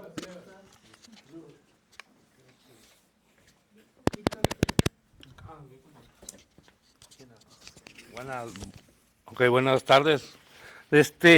Yo solamente hacer unas cuestiones que sí me llamaron mucho la atención. Aquí estamos Horacio y yo, ¿no?, viendo esta situación. Vimos a la familia nuclear y evidentemente ahí aparece en la escena un torero y un toro, que ahorita sería totalmente inaceptable que apareciera, ¿no? La número uno. Los que más o menos ya pasamos los 50 años y tuvieron televisión de control así de mano, van a recordar que en familia el que tenía el poder, o que el papá o la mamá tenía el poder de cambiar la televisión, se volvía algo de competencia entre hermanos. Y por último el comentario de esto de que la gente llegaba a ciertas casas a que si les dabas permiso de ver televisión. Yo sí lo viví en casa de mis padres, porque las vecinas, yo recuerdo, yo estaba todavía ni tan pequeño, pero iban exclusivamente a pedir permiso de lunes a viernes para ver una telenovela que se hizo muy famosa, que se llamaba Cuna de Lobos. Y toda la semana de lunes a viernes iban a verla. Y las señoras se paraban hacia para atrás de la sala y se ponían a ver, y ya terminaba y se iban. Y era una familia completa, ¿eh? Entonces yo no tenía percepción de esta telenovela, ya después ya entendí, porque yo ya miraba que toda la calle se quedaba sola. Entonces ese fue el impacto de esta cuestión, ¿eh? Y muchas felicidades, un gran tema, ¿eh? Muchas gracias, Víctor.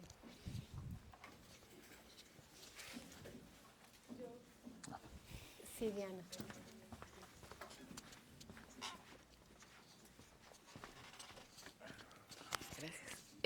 Bueno, pues muchas gracias, Camila, por tu presentación, por esta, pues sí, efectivamente, este cruce de metodologías. Mi pregunta es muy concreta, pero qué ventajas representó para ti hacer un ejercicio comparativo? ¿Por qué no, dado que es una tesis de doctorado que se hacía en México, por qué no limitarte a hablar de México o del caso mexicano más allá de la Ciudad de México? ¿Por qué elegir hacer una comparación y qué fortalezas o ventajas explicativas encuentras tú en hacer un ejercicio comparativo? Que además, bueno, eso nos hablabas un poco ayer en la presentación del libro, que no necesariamente es porque sean similares, ¿no? sino al contrario, es una comparación de contrapunto, de contraste, más que de confirmar o reconfirmar, aunque tú nos comentabas al inicio, de que tampoco es que sean casos excepcionales, ¿no? Sino que en América Latina puede haber otros casos similares a estos. Entonces, ¿por qué hacer este ejercicio? Que obviamente pues demandó pues prácticamente 2 investigaciones, ¿no? O sea, visitar acervos en México, acervos en Colombia.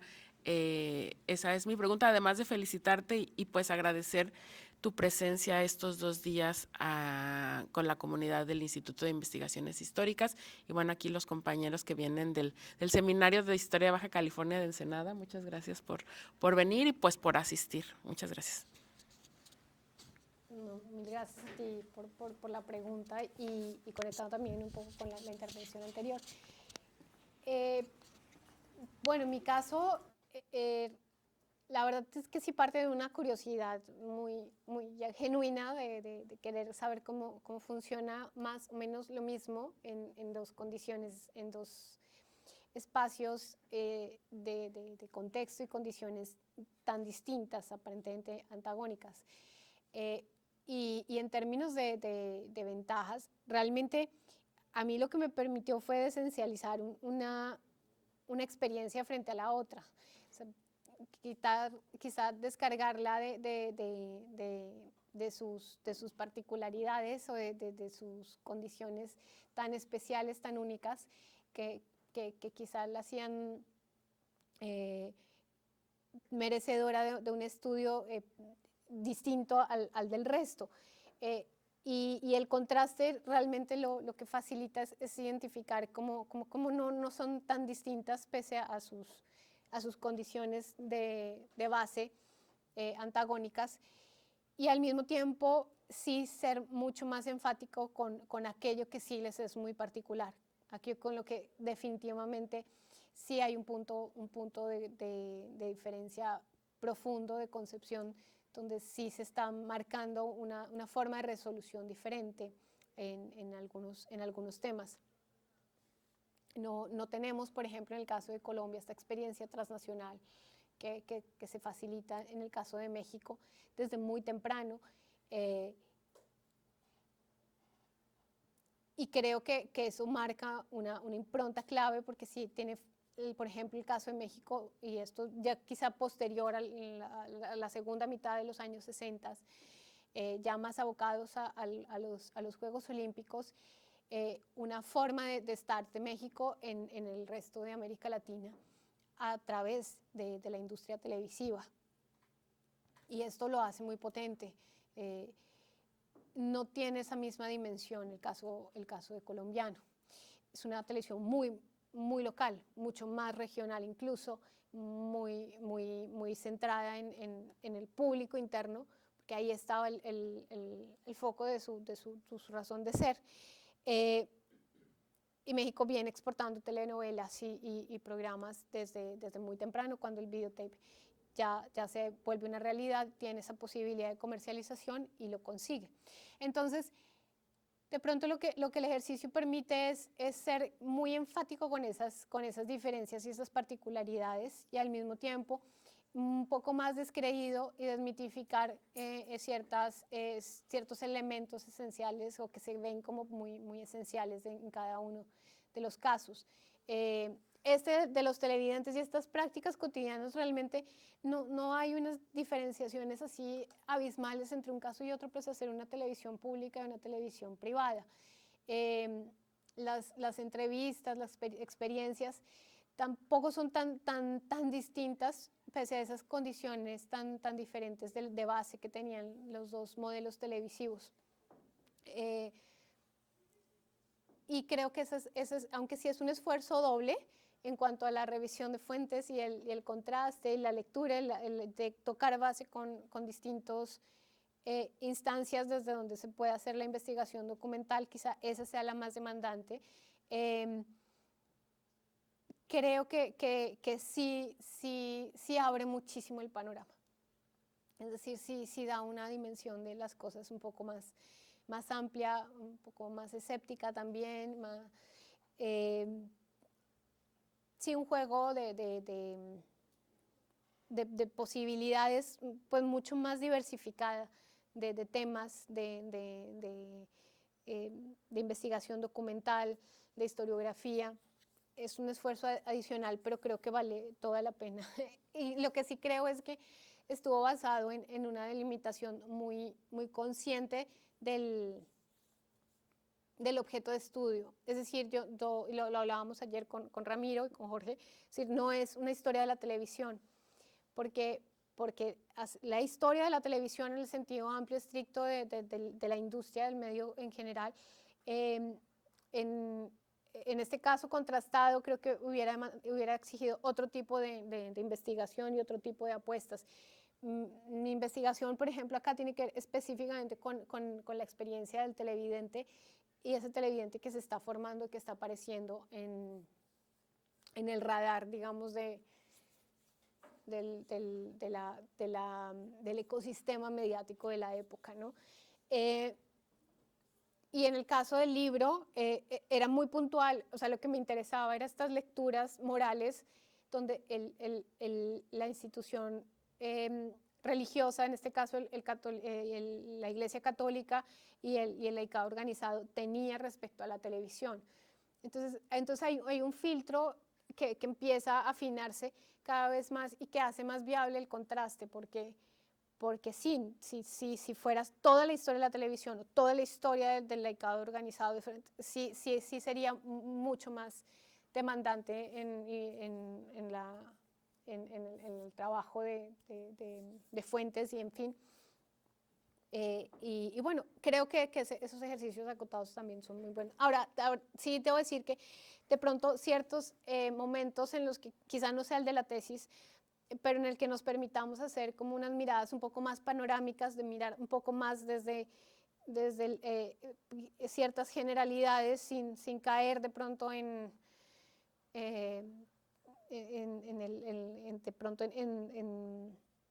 ser ligeros con los análisis, pero sí que nos permitan tomar cierta distancia y ver elementos más generales, más panorámicos. A veces ayuda a captar ciertas cosas un poquito más distanciado, ¿no? Ver qué pasó en Argentina, qué pasó en Chile, pero qué pasó en Brasil, y luego sí empezar a jugar dónde están coincidiendo, dónde hubo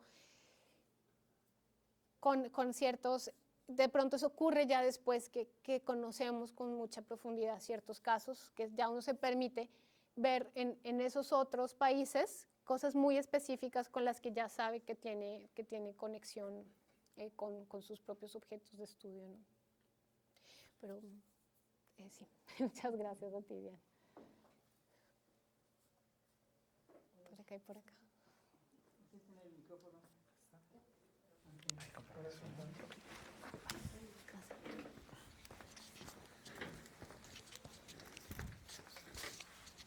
Bueno, muy interesante, muchas gracias, Horacio González.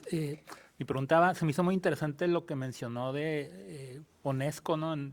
Que prácticamente UNESCO estaba naciendo en esa década junto con la televisión acá, y cómo se da esta cuestión de empezar a estudiar teleaudiencias, y suponiendo que estamos en la época donde la llamada época dorada de la publicidad, ¿no?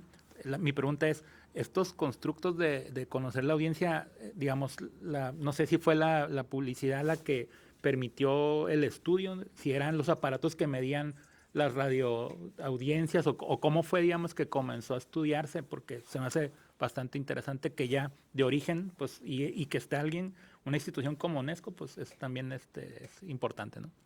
Sí, es muy interesante lo que mencionas, y por eso también clave lo de las escalas, lo que mencionabas hace un rato. Es que si vamos a ese tipo de ejercicios, para el caso de Estados Unidos, tenemos mediciones de rating desde finales de los 40, inicios de los 50. Entonces, estudiar las audiencias con rating es otra cosa. No tenemos estudios de rating para este periodo, para el caso ni de México, ni de Colombia, ni de América Latina, no hay. Los primeros para el caso mexicano, ya más centrados los 60. En Colombia no hay registros de rating. Y sin embargo, tú puedes ver los informes similares en Estados Unidos, de IVOP y las empresas medidoras de audiencias, con la capacidad, y la UNESCO también lo retoma, de identificar incluso si son mujeres, si son hombres, si son niños, en qué franjas de horario están viendo televisión. Si hay una conciencia de los números y el registro muy, muy temprana, lo que cambia también las posibilidades de abordaje del tema. Aquí nos estamos entrando a estudiar televidentes sin medición de audiencias en términos de los estudios cuantitativos de medios. Sin televisores, porque pues hay pocos televisores en la época, entonces, ¿cómo vamos a estudiar televidentes que no tienen televisores? Y además también con las limitaciones técnicas, que significa pues, que no existía el videotape, que la televisión se hace en vivo, que no quedan registros no sistemáticos y suficientes de las transmisiones. Y hay que jugar con la lectura entre líneas, que fue para mí lo más clave en el reconocimiento del estudio, en el reconocimiento de los televidentes, es decir, dónde identificar mis televidentes y cómo empezar a dar cuenta de ellos. Para mí, los correos de lectores son fundamentales en las revistas especializadas en televisión, que son correos sesgados, que son correos fragmentados, que son correos con muchas limitaciones, sí, porque es la respuesta de un grupo de televidentes, es una reacción de un grupo de televidentes que se decide y se toma el trabajo de escribir una carta y enviarla a una revista. Y es la disposición de esa revista a recibir la carta y a publicarla después en la edición impresa.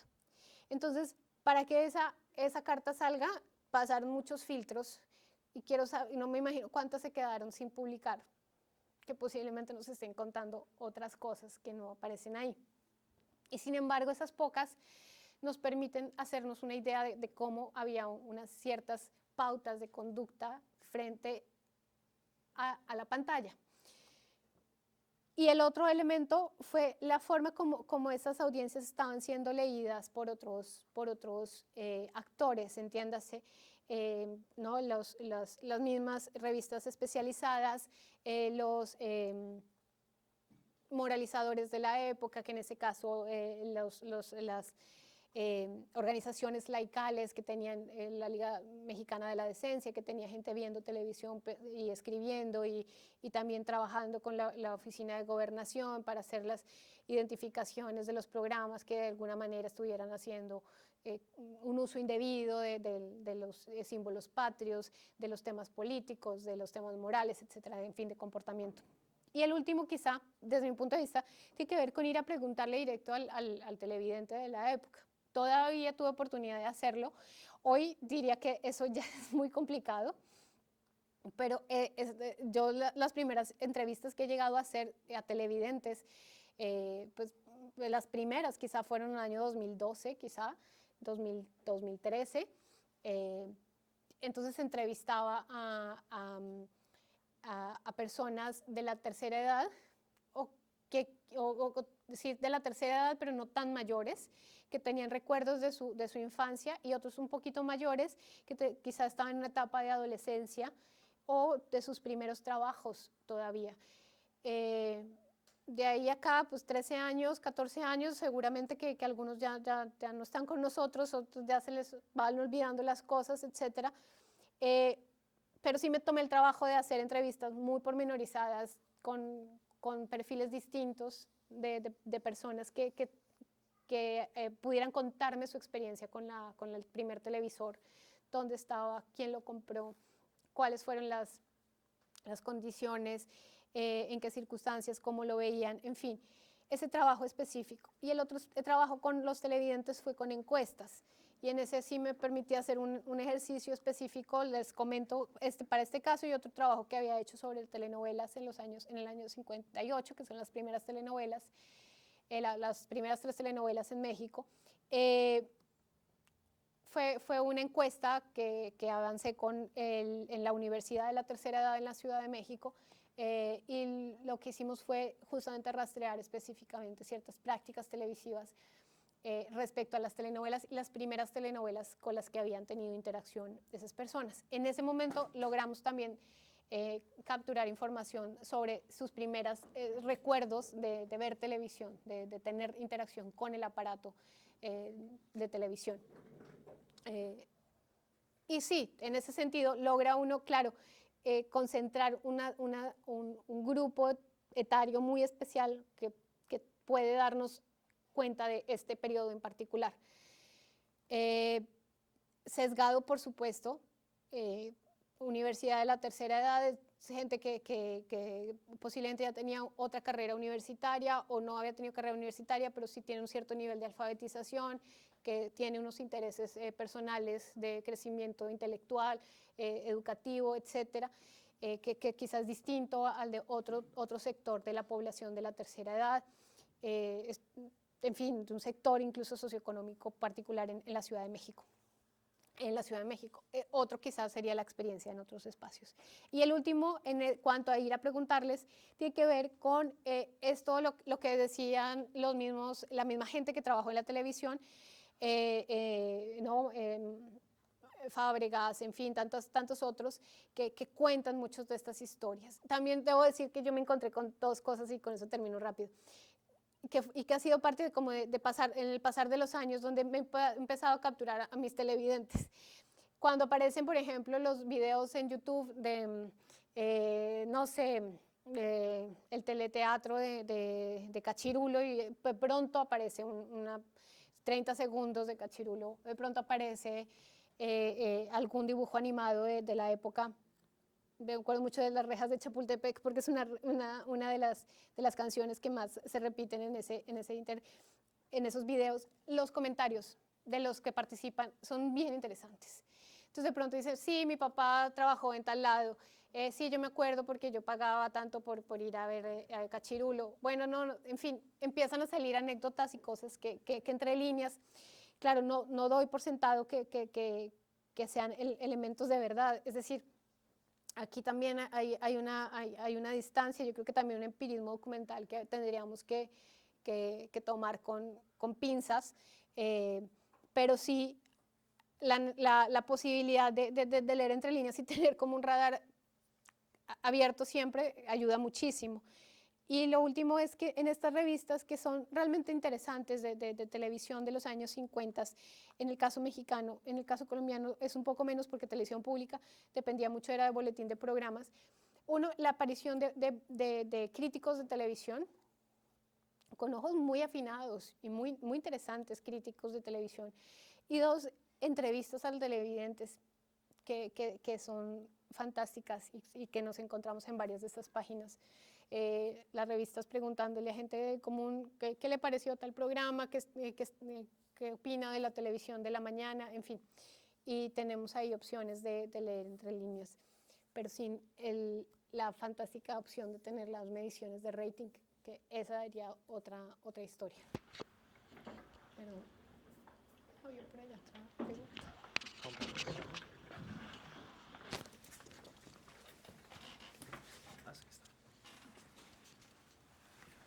Buenas tardes.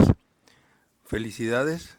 Me llamo Roberto Escobar, también vengo de Ensenada, del Seminario de Historia. Quiero, antes de hacer mi pregunta, les voy a contar una pequeña historia de mi vida. Yo llegué a la Ciudad de México de 9 años en 1966 y venía de un pueblo en Chihuahua, en la sierra, que lo más que llegaba era la radio. Entonces, obviamente que cuando llegamos a la Ciudad de México, en la familia, pues no había televisión, porque donde vivíamos ni había señal. Y recuerdo que en mis primeros días en la escuela, yo esperaba el lunes con mucho ánimo para reunirme con mis amigos y que me contaran 2 programas en especial, Perdidos en el Espacio y Los Cuentos de Cachirulo. Y disfrutar lo que me contaban mis amigos. Al mes, ya la familia, mi padre pudo comprar una televisión, vi los programas y lo que recuerdo fue una decepción tremenda. Mi imaginación de niño superaba 1000 veces lo acartonado que vi ambos programas. Obviamente, a esa edad, pues ya en poco tiempo quedé formateado como todos los niños de esa edad y ya vi normal lo que transmitían. Y mi pregunta es, ya que tu trabajo, muy interesante, tú te enfocaste en el inicio y ahorita prácticamente yo veo que estamos en el final. Una transformación nos está tocando de lo que es ahora la televisión. Con tu experiencia, ¿has tenido tiempo de reflexionar lo que nos está tocando vivir y qué futuro nos espera? Sí, creo que es una etapa muy especial de la televisión, de transformación profunda. Las encuestas de Latinobarómetro y las distintos estudios de medios, en el caso mexicano, llevan a coincidir que el medio de comunicación en el que más desconfían los mexicanos es la televisión. En términos de cierta popularidad y confianza, sobre todo en información suministrada, respecto a la radio, respecto a la prensa, en fin, el internet, es el que tiene las cifras más desestimulantes, digámoslo así. Y sin embargo, es el medio con la mayor capacidad de cobertura. Es decir, las cifras mismas que ofrece el INEGI, los estudios anuales de medios que realizan, es de la tenencia de televisores por viviendas. La cobertura es prácticamente del 98, 99%. Son cifras que no se logran, por ejemplo, con la cobertura de Internet, pese a la posibilidad de tener celulares y de tener conexión de Internet en celulares. Sí es muy paradójico, porque sigue siendo un medio del que desconfiamos alto, pero al que tenemos un fácil acceso. Quizá hoy las nuevas generaciones tendríamos que preguntarles por sus jornadas de televisión, si realmente se acercan a unos horarios determinados, qué tipo de programación o rutinas siguen alrededor de la televisión, o si adquieren televisores, o ven hoy día televisiones por acá, ¿no? O en las pantallas de las computadoras. Dos contextos yo creo que claves para entender esto. Uno, sí, un contexto de profundización de la transmedialidad, es decir, ya la televisión no existe. Si en los 50 difícilmente se entiende aislada de los otros medios, radio y cine y prensa, en este contexto actual no existe sin esa interacción con, en particular, los medios digitales. Entonces requiere narrativas que en simultánea se están proyectando en X, en Instagram, en Facebook, en todas las redes sociales, dependen de los contenidos que están proyectándose al mismo tiempo en las páginas web de los noticieros, de los canales de televisión, la posibilidad de ver ya no la telenovela completa, sino en fragmentos, en cortos clips de unos 2-3 minutos, o de la retransmisión que se puede hacer en cualquier momento en el canal de YouTube de Televisa o de TV Azteca. Evidentemente funcionan distinto. Ya no es la televisión que conocimos, no es esta en absoluto, y sin embargo conservan esencias básicas de esa televisión en términos de ciertas sociabilidades, de ciertos parámetros, de referencias de horarios, etcétera, pero no sobreviven sin esa interacción con otros medios y esa necesidad de actualización constante. Creo que sí es una televisión más abocada a responder al ritmo vertiginoso que impone los medios digitales, que a su propio ritmo, que era quizá el ritmo que nosotros alcanzamos a conocer de la televisión, que todavía la programación aparecía en las revistas y en los periódicos. de tener una cita con el televisor a una determinada hora, un determinado día. Eso ya no ocurre con tanta frecuencia, creo que sigue ocurriendo, ya no con tanta frecuencia, pero no estoy tan segura que lleve a la desaparición del medio. Quizás sea un replanteamiento de la forma como tradicionalmente funcionaba y la manera de absorber otro tipo de exigencias, estímulos, demandas de las audiencias. Yo creo que sí, en un profundo cambio, tal vez en algunos casos, crisis que le ha llevado a replanteamientos, pero yo todavía no estoy tan segura que lleve a la desaparición del medio. Creo que en paralelo pues está la televisión on demand y todas las plataformas por streaming de Netflix, pero a la que se han metido las mismas compañías de televisión, ¿no? que tienen que tener una versión en plataformas on demand para también ofrecer o cubrir otro tipo de requerimientos. Son industrias cada vez más diversificadas y con unas demandas cada vez mayores de actividad. No creo que tiendan a desaparecer, vamos a ver. La tendencia en las lecturas de teoría de la comunicación, es de la convergencia tecnológica, y cultural, es que el medio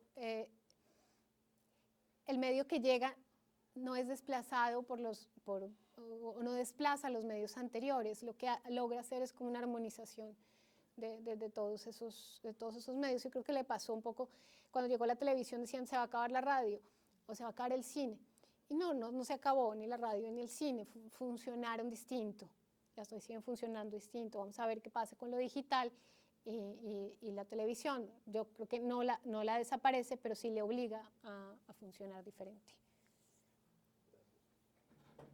Muy bien, si ya no hay más preguntas, vamos a dar a nuestra invitada pues, su constancia de participación. La leo rápidamente: es la Universidad Autónoma de Baja California, el Instituto de Investigaciones Históricas, los propios académicos otorgan la siguiente constancia a la doctora Laura Camila Ramírez Bonilla por su participación en este espacio del seminario de investigación. Aquí está. Muchísimas gracias. No, muchas gracias a ustedes. Muchas gracias.